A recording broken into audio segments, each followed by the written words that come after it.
Bonjour, bonjour tous et toutes. Je suis heureuse de vous voir ici pour cette vidéo. Cette vidéo va vous parler de deux personnes et ça vaut le coup de les connaître. Il s'agit d'abord de Père Jean Gaillac et ensuite de Mère Saint-Jean. Père Jean Gaillac est né ici à Béziers, tout près d'ici d'ailleurs. Il est devenu prêtre. Il a été très sensible aux besoins de son temps et il a fini par être le fondateur des Sœurs du Sacré-Cœur de Marie. Apollonie, elle est née à Murviel. Elle a vécu un temps ici à Béziers et ensuite elle a passé 20 ans à l'intérieur de la communauté religieuse.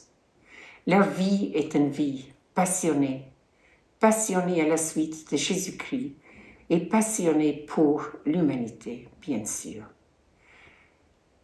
Je souhaite que vous puissiez voir cette vidéo, mieux connaître ces deux personnes qui nous ont inspirés. Leur parole était d'hier, mais leur parole est pour aujourd'hui. Et aussi leur parole est pour demain. Ce sont des horizons qui sont ouverts devant nous. À nous de marcher à leur suite.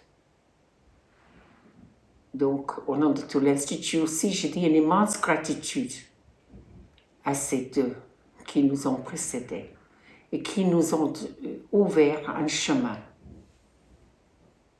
Merci aussi et à tous ceux qui continuent à cheminer dans leur suite et qui mettent leur pas dans le pas de Père Gaillac et de Mère Saint-Jean.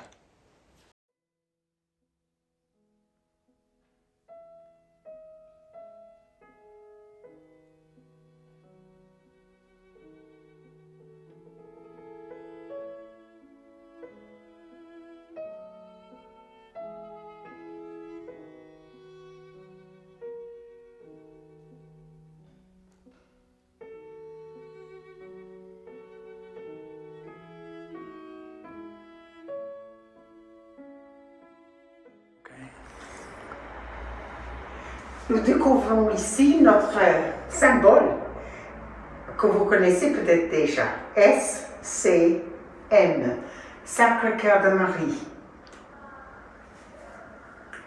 Oui, c'est le nom de notre congrégation et notre spiritualité, notre histoire dit bien ce qui est dans ce nom.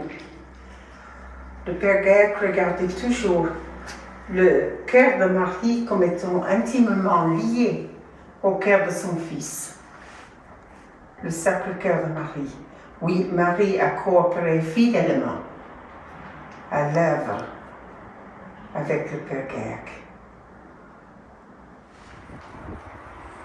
Peut-être vous reconnaissez notre croix,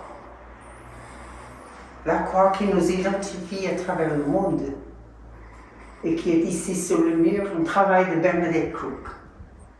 Ut vitam habeant.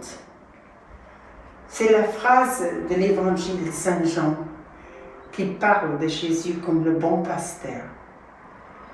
Jésus venu pour que tous aient la vie. Voilà notre but. Voilà pourquoi nous existons. Et voilà aussi notre inspiration de chaque jour quand nous mettons la croix.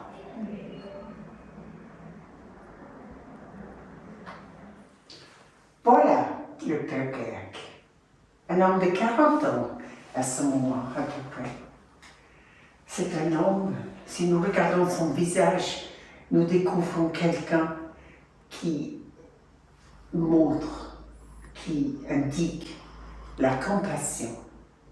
On comprend bien pourquoi il était si passionné, et si passionné pour Dieu et pour les hommes et les femmes de son temps.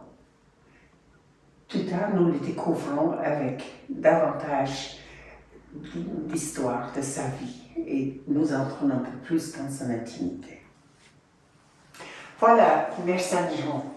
Mère Saint-Jean, notre première supérieure générale. Nous l'appelons quelquefois cofondatrice. Cette femme Elle a eu une vie assez extraordinaire. À 20 ans, elle s'est mariée.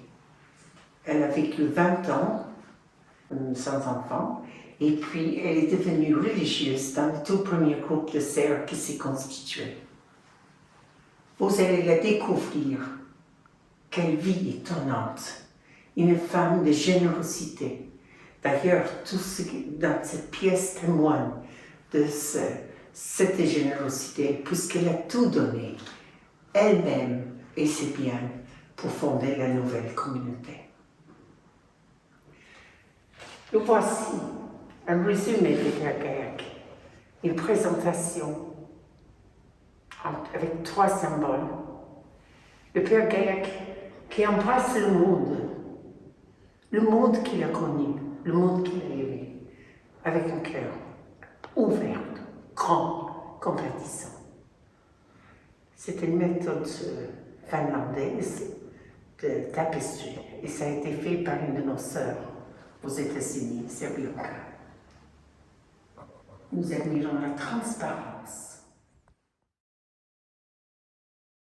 Voici la photo la plus ancienne que nous ayons de Père Gaillac. Le jeune homme, le jeune séminarien, le jeune prêtre s'est engagé totalement pour Dieu.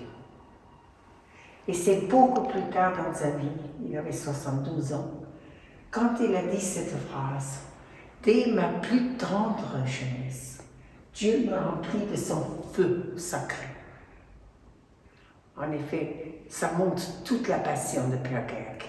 Et cette passion, il l'a gardée tout au long de sa vie. L'homme passionné pour Dieu et pour les autres. Voilà le bon pasteur, le bon pasteur. Ce vitrail est inspiré de l'évangile de Saint Jean. Et quand le Père Gaillac pensait à Jésus-Christ, il voyait en Jésus-Christ le bon pasteur. Le bon pasteur, celui qui porte ses brebis, celui qui bénit, celui qui prend soin de tous, les faibles et les fragiles. L'histoire d'Adèle illustre bien cette femme qui a été prise dans le refuge de Montpellier, justement parce que le Père Gaillac a écrit en tant que bon pasteur et a demandé qu'elle soit prise. C'était son image de Jésus-Christ. Quelle est notre image? Quelle est notre image? Quelle est notre façon de penser à Jésus-Christ?